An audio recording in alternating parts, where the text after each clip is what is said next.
Good morning and welcome to the Farm Show here on Westplex Talk 1045. I'm your host, John Combest. We're switching things up today. Oh, I know what you're thinking. A Block is almost always an upcoming calendar of events. What's happening in our region?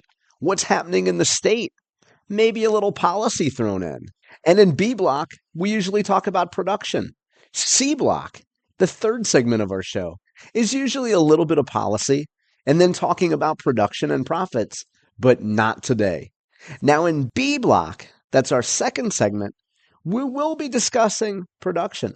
We'll be talking a little bit about beef, to be specific, from the White House all the way here back home.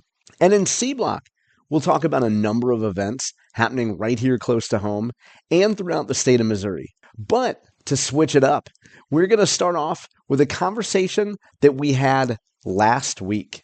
We had the opportunity to sit down with Mary Lamie, the Executive Vice President of Multimodal Enterprises at Bi-State Development and the head of the St. Louis Regional Freightway. You may have heard the phrase Ag Coast of America. You may have read it in a local business publication, a local newspaper, seen it on television, or heard about it on the radio. When we sat down with Mary last week, we asked, what gives us the right as a region to call ourselves the Ag Coast of America? Here's what Mary had to say. So a couple of things make it possible for us to have that title, Agricultural Coast of America or Ag Coast.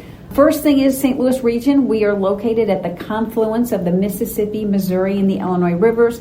50% of U.S. crops and livestock are produced within a 500-mile radius of the St. Louis region, including 80% of corn and soybean acreage. And then our region is a global logistics hub. We have 6 Class 1 railroads, which are the national rail carriers, most strategic location on the Mississippi River, and 4 interstates. So, with that said, we are branded as Agricultural Coast of America. It's based on our ability to load and transport agricultural and fertilizer products anywhere in the world. It's a 15-mile section of the Mississippi River right in front of the Gateway Arch. So that's right smack in the middle. And this is where you're going to see the highest level of grain and fertilizer movement by barge anywhere on the Mississippi River. That statistic is basically made by 16 barge terminals. So we have a lot more barge terminals operating in that 15 miles, but there's 16 of them that allow us to have that status. And it's based on their ability to move that commodity. And it's because they have a combination of barge to rail and barge to truck movement, and that infrastructure is in place.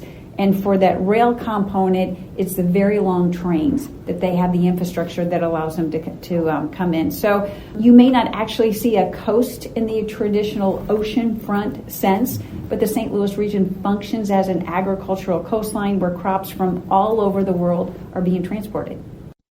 There's a unique way to get a first-hand look at the Ag Coast of America. I asked Mary to explain the Ag Coast of America cruises. We host it the first Wednesday of each month, and it's a 1-hour cruise that focuses on learning about transporting freight up and down the Mississippi River.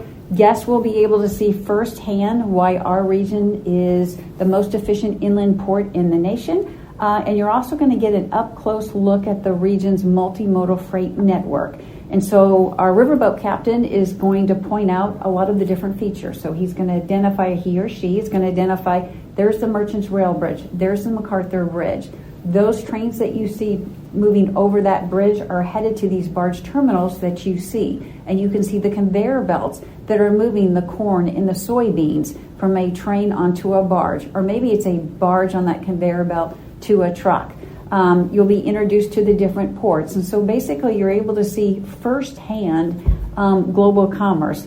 And so every time we drive across a bridge over the Mississippi River, most of us don't realize what you're witnessing. And again, it's that global commerce. You're also witnessing thousands of jobs that are being supported by the agricultural industry. Not only are those barges moving agricultural products, fertilizer products, but it's also moving coal, petroleum, and raw materials like iron, steel, and rock. And on these riverboat cruises, you're going to see that. And so it's just a great way. It's interesting and it's fun for a lot of our guests. It helps build awareness as far as what our global role is as far as feeding the world. But it's also an opportunity for students and educators to help build awareness of the jobs that are in this industry. We have what we call Freight Week every year. And on that riverboat cruise, we have industry leaders join us in front of educators and students, and then they talk about those career opportunities that are involved with the transportation of freight and the ag industry. Much has been written by financial media about the growth of hands-on jobs. I asked Mary how she would characterize the growth and diversity of freight jobs, particularly when it comes to river freight and logistics. Here's what Mary had to say. So you said it best. They're hands-on jobs. They're diverse. There are a lot of these jobs available, and I think our biggest challenge is just building that awareness and trying to get prospective employees with the employers. If you focus on the rail industry, who obviously transport a significant amount of ag products, starting salaries for individuals who may be just getting out of high school can be $50,000 to $70,000, depending on your education. Starting salaries can go all the way up to $100,000. Some of the jobs could be a track laborer. You could be a mechanic who inspects and maintains the fleet cars. You can be a train conductor. In the barge industry, there's just a wide variety of career opportunities where you could be a deckhand, you could be a mate, you could be a maintenance engineer, a welder, a fitter. And I think for the barge industry, what's interesting is you can start out as a deckhand to a mate, and then over time, you could actually get the right training and oversight to be a riverboat captain, and it's all hands-on. And then if you're interested in those jobs, the first place I would suggest to go look at is there's a lot of information online, whether it's YouTube, Instagram, TikTok, or just reaching out to the barge industry or the rail industry. And I think the one big comment I would have is most of these jobs are outdoor jobs. So you've got to have a love to be outside. Obviously, with the severe weather, we have really cold temperatures in the winter, high temperatures in the summer, so you need to be able to enjoy that. I talked about the really robust salaries, but you've got to have flexibility to work nights and on the weekends. And then if you're still not sure if this is something for you, and maybe you don't have anyone in your family or a lot of knowledge about the barge or the rail industry, I'm going to say this, and that is if you play sports and you like working with the team, those skill sets and that interest really apply to these jobs. And if you think about what your role is if you're working with the barge or the rail industry, it's the same concept. And so that's where sometimes people are just not aware of these job opportunities, or if this is something they can relate to. All I can say is if you like being outside and you like being part of a team, you really should consider these opportunities. The riverboats that Mary referenced came to St. Louis in 1965, and her group took over control in 2001. I asked Mary why that makes sense. Yeah, so I am an employee of Bi-State Development. And Bi-State Development has several different enterprises. And so one of them is the riverboats in front of the Gateway Arch. It is a 19th century paddle wheel replica. And as most people know, our history for the St. Louis region is really founded on commerce and trade. And that started with those paddle wheel riverboats. And then fast forward to 1965, when the Gateway Arch was under construction, there was a tremendous amount of interest in guests wanting to witness and watch the construction of the Gateway Arch. Mm-hmm. And that's where the riverboats in front of the Gateway Arch, that's when they first started those cruises.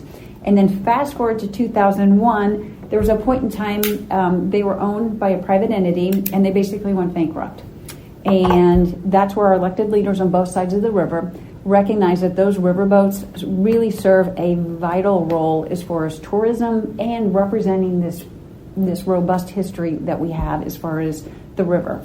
And so at that point, our elected leaders came to Bi-State Development and then coordinated with our office for us to go and take ownership of those riverboats, and that took place in 2001. And fast forward to today, not only are we having our daily sightseeing cruises, we have all these other specialty cruises. So depending on the time of the year, we'll have different cruises. So we may have a Halloween party during the summer. We've our blues and crews. We've got at December, we've got our PJs and pancakes. We've got a new specialty cruise that we're going to announce in the next couple days. So fast forward to today, our riverboats are doing fantastic as far as attracting tourists, educators, and students down to the river front, but really for bi-state development with any of our enterprises, whether it's Metro, St. Louis Downtown Airport, or the Freightway. It's really, that's where there is this bi-state need, and then they go to our region to go ahead and lead those efforts. Agriculture's supply chains are well developed, and Mary has certainly seen incremental improvements throughout the chain. In addition to those advancements, I asked Mary, what's the next big thing coming for the Ag Coast of America? So there's a couple things. So number one, we are going to continue to be a leader with investing in our infrastructure. And that really is key so that not only our market, but the nation can continue to compete in that global market as it relates to transporting commodities and ag products. But I think the other thing is looking, really in the next 5 to 10 years, or what we're experiencing right now, because of all of that ecosystem for the agricultural coast of America. We are attracting soybean crushing facilities and refineries, and part of it is because of the transportation, but also with the fact that we've got that raw material right here, and we've got that workforce. We're doing a great job with attracting large-scale fertilizer production facilities for the St. Louis Regional Freightway, which is another enterprise of bi-state development. We're leading the efforts as far as identifying those industrial real estate sites and streamlining the process for those site selectors to bring those soybean crushing facilities and those fertilizer production facilities in this area. And then kind of long term, as far as what our role is and what the outlook looks like, and that is in 2024, the world population was 8.2 billion, and it's projected to grow by 15% by the year 2050 to 9.7 billion. And so the point is the St. Louis region is already playing a vital role with feeding the world. And as we know, that corn and soybeans, they start at a farm, but they don't stay local. They're put on a truck, they are put in on a rail car and transported by a train, they are put on a barge, but it goes down that Mississippi River, it crosses oceans, and eventually ends up on kitchen tables of people all over the world, or ends up as livestock feed all over the world. So again, focusing on what that future focus is, and that is we will continue to serve a vital role with feeding that world, and it's going to be more important with what the expectations are with the growth in the world population. Before sitting down with Mary, I listened to a number of her interviews with other outlets. One of them that stood out was from the folks at riverbender.com. You can find them on YouTube by searching for Riverbender. In that interview, Mary did an outstanding job explaining how our region's capacity sets us apart from other hubs. I asked Mary to hit on some of those high points again, particularly around how our region has the ability to adapt to shifting commodity prices in corn, soybeans, oil, gasoline, etc. Yeah, I think really the focus is on the St. Louis region. We are a solution during supply chain disruptions. So obviously we played a critical role during COVID, but every year there are supply chain disruptions. And so that's where an example would be is, let's say for the ag industry in Washington State, when all of a sudden Asia wasn't purchasing as much of ag products, they needed to find a new customer. Because typically they're railing their ag products down to the port of LA, Long Beach, put on a really big ocean carrier vessel that goes to Asia. At that point, they needed a new customer.